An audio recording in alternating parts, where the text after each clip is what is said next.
Alors, ce qui est vrai, c'est que je fais chaque film comme si c'était mon dernier film, Mm. en me disant que je vais peut-être mourir demain et que ce film doit être le film qui me représente le mieux. Donc, je suis toujours dans une énergie comme ça, très très forte quand je fais mes films. Quand je dis tous mes films, c'est parce que c'est mon premier long métrage, mais c'est pas mon premier film. J'ai fait beaucoup de courts et de moyens métrages avant. Et un long métrage est un film parmi tant d'autres, quoi. C'est un autre format, disons.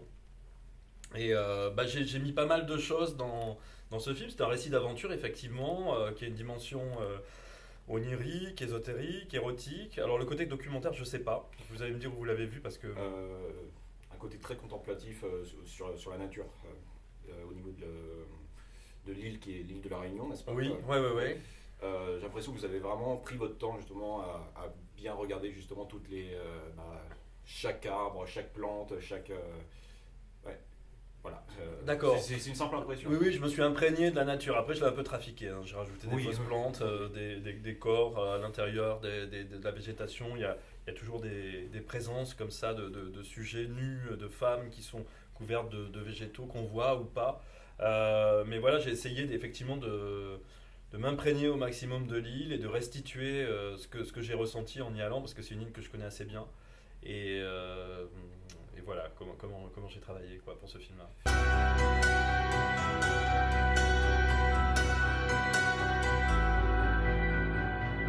Ah bah si j'étais prêt, ça fait longtemps que je suis prêt, mais c'est des mauvaises rencontres quoi. Ah, ok. J'ai travaillé avec des producteurs qui ne passaient pas à l'acte en ce qui concerne le financement du long métrage, sur d'autres projets d'ailleurs, hein, parce que Les Garçons Sauvages c'est mon premier long métrage, mais c'est pas le premier que j'ai écrit. J'en ai écrit d'autres avant et qui ont eu des aventures rocambolesques aussi, mais des aventures propres, je dirais, au cinéma et à son histoire, quoi. Donc voilà, au bout d'un moment d'ailleurs, je me suis dit, tiens, bah, peut-être que mon destin, c'est de faire des courts et des moyens métrages, et pourquoi pas, l'essentiel c'est de faire des bons films, ou du moins d'essayer d'en faire. Et je me suis pas résigné, mais je me suis dit, bah, si c'est ça mon destin, autant l'accepter et autant faire au mieux dans ce format-là.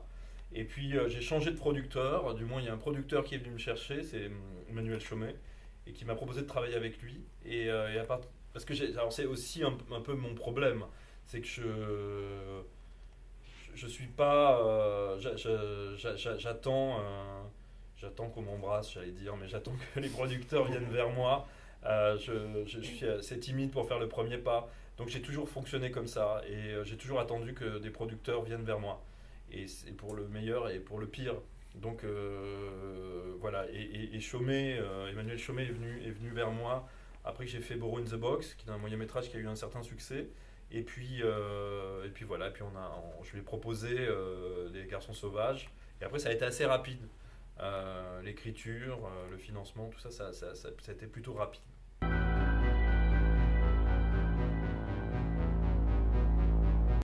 Eh ben, je le définirais comme un espèce d'élan de liberté, un désir très fort de cinéma, et puis un récit d'aventure romanesque, voilà, qui va vers des eaux troubles, vers des fantasmes, et une histoire de garçon qui s'adapte et qui se métamorphose.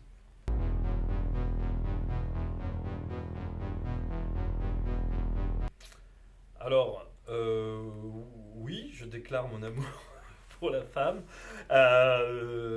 mais après, l'engagement, si vous voulez, je, je- je- j'ai du mal à le définir, mon engagement, parce que je me définis pas comme un cinéaste engagé, plutôt comme un cinéaste libre, quoi. Libre et libéré. Voilà, mais oui, oui, il y a une déclaration d'amour. Après, j'espère qu'elle est ressentie. Enfin, si vous me posez la question, c'est que vous la ressentez.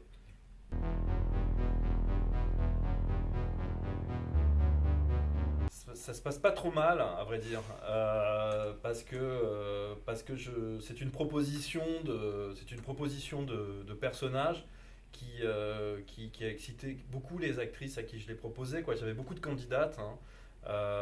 Et j'ai surtout montré dans un premier temps mes précédents films, parce il fallait ben voilà, que les actrices adhèrent à l'univers. C'est très particulier, hein. ça peut dérouter. Et j'avais pas mal de candidates et des filles formidables, très motivées. Et après, moi, j'ai dû faire un choix.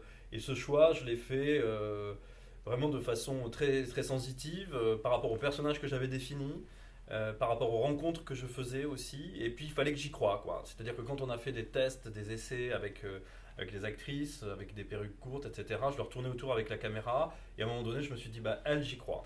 Elle, ça va marcher. Et puis voilà, c'est comme ça que j'ai constitué la bande, quoi.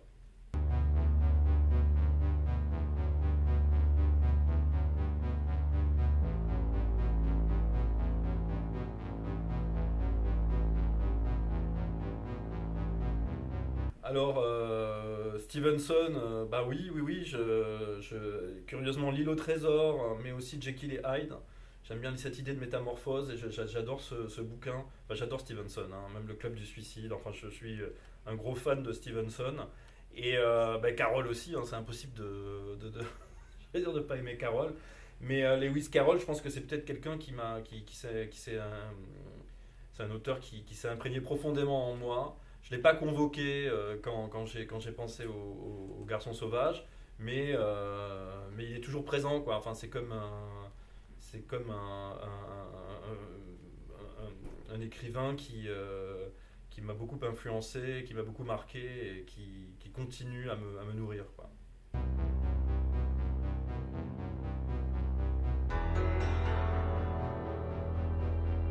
Mais Orange Mécanique, c'était une référence qui était inévitable par rapport à la nature du récit, c'est-à-dire la bande de garçons violents et qui commettent un crime et qui sont repris en main. Il y a cette idée de thérapie, effectivement, mais je voulais enfin, surtout pas faire du Orange Mécanique. C'est-à-dire que je joue avec la parenté au début, l'idée des masques, etc., même des costumes, et je vais à l'opposé, quoi. Enfin, à l'opposé de ce que raconte Orange Mécanique.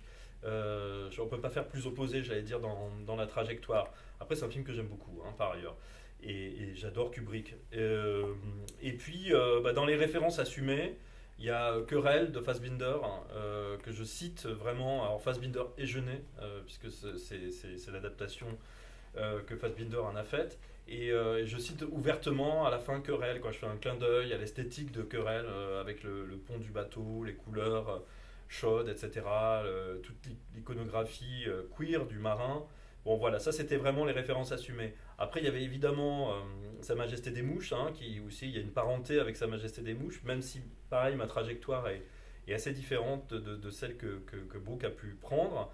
Et puis après, c'est peut-être plus en voyant le film, une fois qu'il était fini, où je me suis dit, tiens, la scène de la plage avec les plumes, ben, ça me rappelle Zéro de conduite, quoi, comme une réminiscence comme ça de la scène du dortoir, avec des garçons qui seraient plus âgés, qui seraient plus turbulents, voilà, qui seraient passés à une autre étape de leur vie. Et puis voilà, parfois j'aime beaucoup von Sternberg, donc dans ma façon de construire les cadres, je me disais tiens, von Sternberg est pas loin, ou voilà, ça me rappelait des choses que j'avais vues, mais là c'est mon inconscient ou le hasard qui a bien fait les choses, quoi. La maison dans laquelle on a tourné, la maison coloniale, bah, c'est la maison où Truffaut avait tourné La Sirène du Mississippi. Il n'y avait pas eu de tournage depuis. Et c'est vrai que je rêvais de tourner dans cette maison. Voilà. La Réunion oblige, hein. C'était un tournage important qui a eu lieu à La Réunion, La Sirène du Mississippi, il y a de longues années.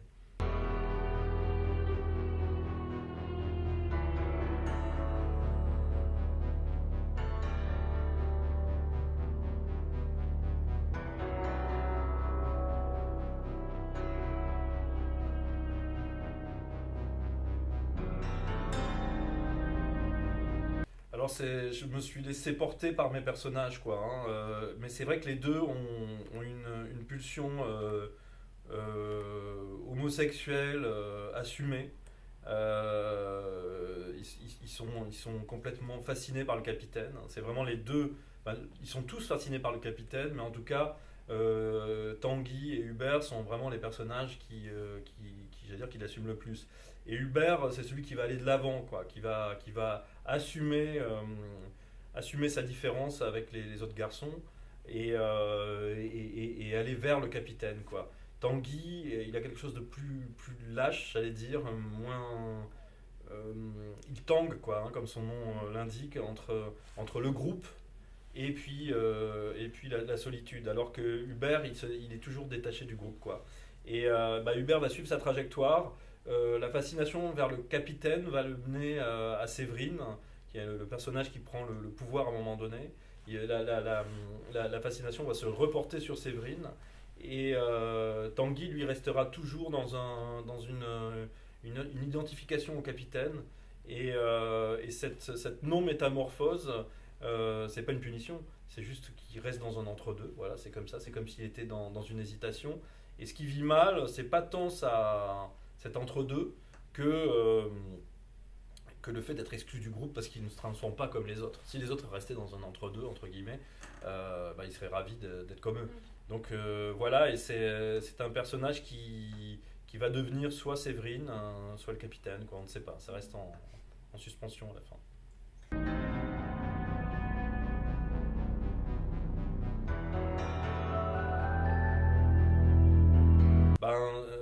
Il faut dire que le film, je l'ai écrit il y a un petit moment, je l'ai tourné il y a un petit moment, donc là, c'était des questions qui étaient dans l'époque, mais qui étaient moins fortes qu'aujourd'hui.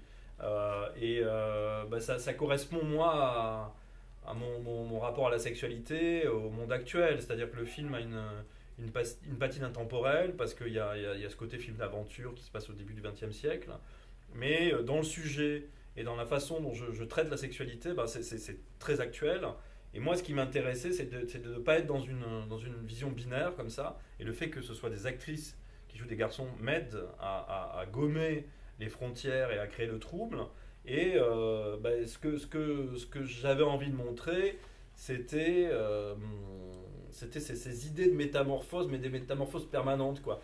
Pour moi, ces personnages s'adaptent, sont des garçons avec des corps de filles, mais si j'imagine une suite, ils peuvent peut-être redevenir filles. Enfin voilà, il y a comme un mouvement perpétuel, il n'y a rien de défini et il n'y a rien de définitif, je veux dire. Et c'est vrai que dans le monde actuel, les possibilités de changer de sexe, de métamorphose, de choix de sexualité et de choix de genre sont vraiment très très très très présentes. Et moi, ce que j'imagine, c'est que c'est un monde futur où ces changements de sexe peuvent s'opérer sans opération, peut-être. Et on peut faire des allers-retours en permanence, changer tout le temps, si on veut. Un garçon peut devenir fille, une fille peut devenir garçon. Puis après revenir en arrière ou rester dans un état stationnaire. Enfin, voilà, cette idée de mouvement perpétuel moi, me plaît beaucoup, quoi. C'est comme une espèce d'idéal, comme ça.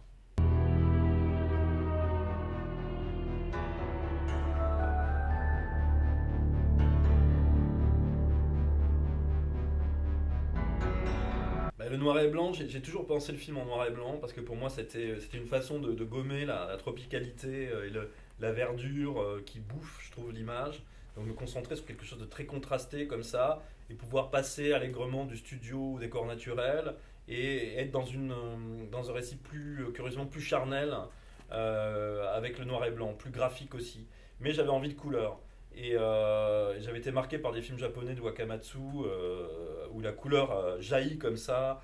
Alors c'était un cinéaste qui faisait des films politiques et érotiques. Et lui, il ne pouvait pas avoir des films à 100% en couleur parce que c'était trop cher. Donc il utilisait sa pellicule colorée uniquement pour les moments les plus racoleurs au niveau du sexe, de la violence, etc. Et ce jaillissement de la couleur au milieu du noir et blanc, et je trouvais ça extrêmement fort, extrêmement beau. Donc j'avais envie de travailler sur cette dynamique-là.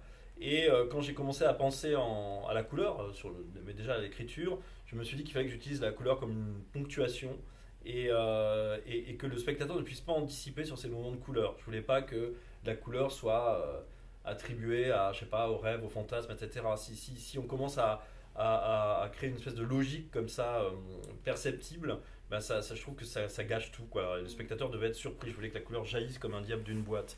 Alors j'ai travaillé sur l'énergie du texte, sur l'énergie du récit, et j'ai essayé de voir à un moment donné s'il y avait des sortes de montées de sève dans mon récit. Et comme ça, de façon intuitive, ou de l'ordre du ressenti, j'ai appliqué des scènes, enfin de la couleur sur des scènes qui me semblaient être importantes à ce moment-là, très tendues. Et j'ai attribué comme ça les scènes colorées. Je vois en quelque sorte le film comme un arbre noir porteur de fruits colorés, quoi, si je peux prendre une image comme ça naturelle.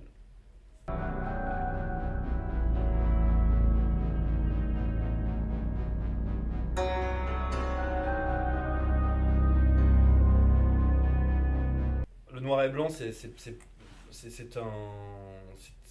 une façon de voir le monde, quoi. Pour moi, c'est pas forcément ancien. Enfin, ça fait partie des gammes qu'on peut utiliser quand on est cinéaste, et c'est indémodable, quoi, hein. Bon, j'ai travaillé sur support pellicule parce que je trouve que c'est un support sensible par définition et que c'est quelque chose que je maîtrise et que j'avais envie vraiment de pousser, quoi. C'est assez. Quand on n'a pas d'argent, c'est encore plus payant, j'allais dire, la pellicule, parce qu'il y a toujours tout de suite un effet assez concluant.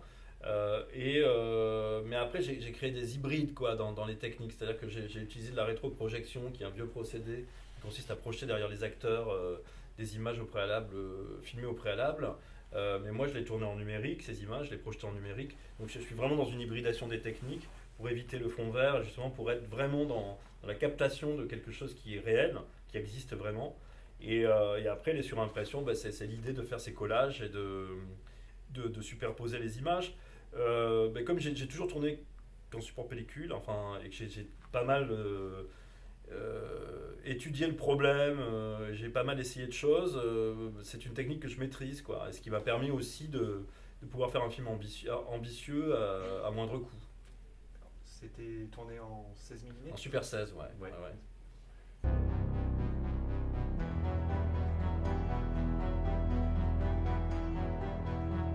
Alors Bill Viola, c'est beaucoup de vidéos, hein, Oui, c'est oui. l'opposé, hein. Oui. Ouais. Bah, j'adore Bill Viola, hein, c'est un artiste qui m'a beaucoup marqué. Mais c'est pareil, c'est quelqu'un dont j'ai beaucoup vu ses installations, mais j'ai pas pensé, quoi. Enfin, je suis ravi si vous voyez un lien parce que ça me flatte, mais j'ai pas pensé, quoi. En tout cas, moi je vois pas je le perçois pas, le lien, mais si vous l'avez ressenti, je veux bien accepter cette parenté, quoi. Mais bon, tout ce qui est liquide, eau, c'est quelque chose d'extrêmement cinégénique, quoi, qui me parle beaucoup, qui est mouvant aussi, qui est pas figé. Et j'aime bien travailler sur ces matières. Après, moi, j'aime travailler aussi sur les fumées, sur tout ce qui est aquatique, aqueux, visqueux, et également le minéral, quoi. Enfin, il faut que les trois éléments soient présents pour que je sois heureux quand je tourne, quoi. Si j'ai pas ces trois présences, j'ai l'impression qu'il me manque quelque chose. Et c'est vrai que sur une île comme la Réunion, volcanique, rocailleuse, mais en même temps extrêmement végétale, ben voilà, je pouvais jouer avec ces trois éléments-là. Et ouais, j'avais besoin de convoquer les trois éléments, quoi.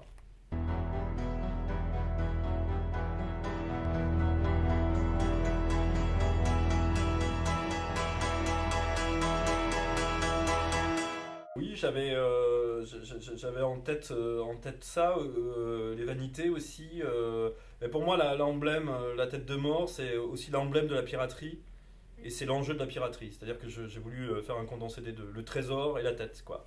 Mais c'est vrai qu'il y a une présence comme ça, un peu païenne, quoi. C'est-à-dire que c'est comme une sorte d'espèce d'entité divine, inconnue. Et donc ça me plaisait beaucoup. J'aime beaucoup cette idée du paganisme ou de cette entité comme ça. Alors après, moi je connais pas très bien le vaudou, enfin comme tout le monde j'allais dire un petit peu, mais c'est vrai que j'ai peut-être joué un petit peu avec l'esthétique. J'aimais bien, je sais pas si vous avez remarqué, mais les bagues d'Elina Levenson, c'est clair quand elle est prise d'une pulsion de mort comme ça. Donc elle a vraiment une dimension enfin il y a un côté sorcière, hein, chez ce personnage. Et c'est son état de métamorphose, c'est-à-dire qu'elle est tellement restée sur l'île qu'au bout d'un moment, elle a dépassé le stade de femme pour devenir autre chose, une espèce de divinité, une sorcière. Son ventre s'est ouvert et c'est par le ventre que passe cet état de grâce et cette connexion avec le divin, quoi. Vous finissez avec une question difficile. La définition de l'art, c'est un état de grâce, mais qui n'est pas dans la séduction et dans l'évidence, quoi.